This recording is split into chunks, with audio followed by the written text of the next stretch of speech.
Hello दोस्तों, कैसे हैं आप सब। आज की कहानी हमें हमारे सब्सक्राइबर ललित भाई ने भेजी है। इससे पहले कि मैं अपनी कहानी शुरू करूं, मैं आपको मेरे ही एक दोस्त की चैनल के बारे में बताना चाहता हूं। उसका नाम है हिंदी हॉरर टेल्स। एक बार जाके अब विजिट कीजिए। तो चलिए कहानी शुरू करते हैं। ललित भाई के दोस्त मुकुल के पापा के साथ घटी ये घटना बहुत ही भयानक है। तो कहानी शुरू होती है मुकुल के पापा के साथ। वो एक ट्रक ड्राइवर थे। उनके साथ बहुत सी घटनाएं घटी, पर एक ऐसी घटना घटी जिसने उनके होश उड़ा दिए। वो गुरुवार की रात थी। उनको उत्तर प्रदेश में माल पहुंचाना था, तो वो यूपी के लिए माल लोड करने लगे। माल लोड करते करते रात के 11:30 बज चुके थे। वैसे बहुत देर हो चुकी थी और उनके साथ भी कोई नहीं था। उन्हें अकेला ड्राइव करना था, तो वो नेशनल हाईवे जो कि हरियाणा से यूपी के लिए पड़ता है, वो उस रास्ते जाने लगे। रास्ता साफ था। उनका सफ़र भी अच्छे से कट रहा था। ड्राइव करते करते बहुत रात हो गई थी। जब उन्होंने घड़ी में देखा तो रात के 12:36 का टाइम हो रहा था। वो टाइम देखने के बाद थोड़ा आगे गए होंगे कि उनको थोड़ा आगे कुछ चमकता हुआ रोड के बीचों बीच दिखाई दिया। उन्होंने गाड़ी रोक के जब गौर से देखा तो वो एक लोटा था जो कि चमक रहा था, मानो वो जैसे सोने का बना हो। वो उतरकर उसके पास गए। जब वो उसके पास पहुंचे तो उन्हें कुछ भी नहीं दिखा, लेकिन अभी तो उन्होंने लोटे को देखा था। अचानक से लोटा गायब पाकर वो सोच में पड़ गए, पर बाद में वो बिना ज़्यादा सोचे गाड़ी में बैठकर गाड़ी स्टार्ट करने ही वाले थे कि कांच पर किसी ने खटखटाना शुरू कर दिया।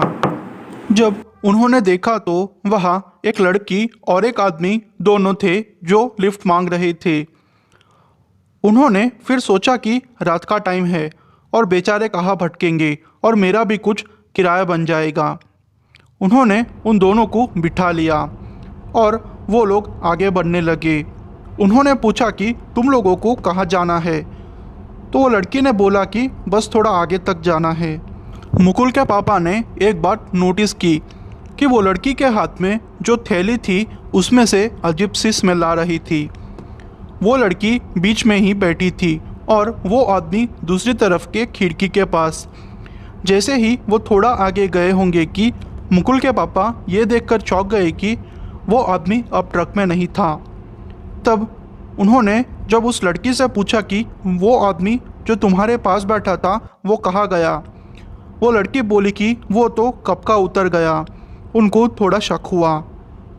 तभी उस थैली में से नींबू जैसा कुछ बाहर निकला और हवा में तैरकर उनके पास आने लगा।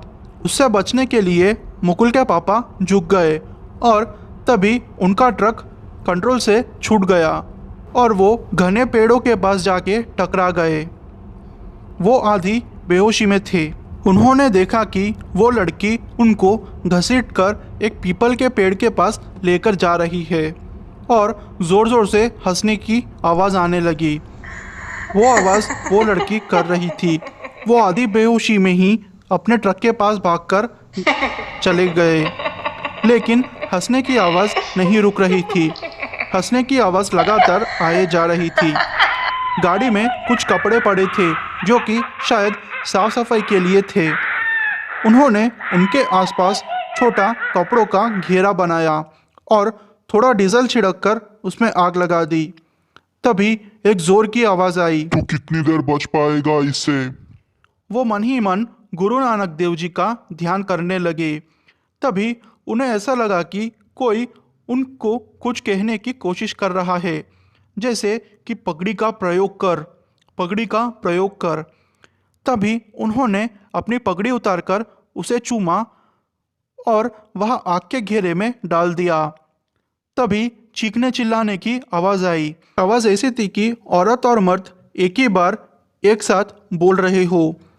तभी पीपल का पेड़ ज़ोर ज़ोर से हिलने लगा और आवाज़ आई कि मेरा एक्सीडेंट इसी जगह पे एक ट्रक ड्राइवर ने किया था।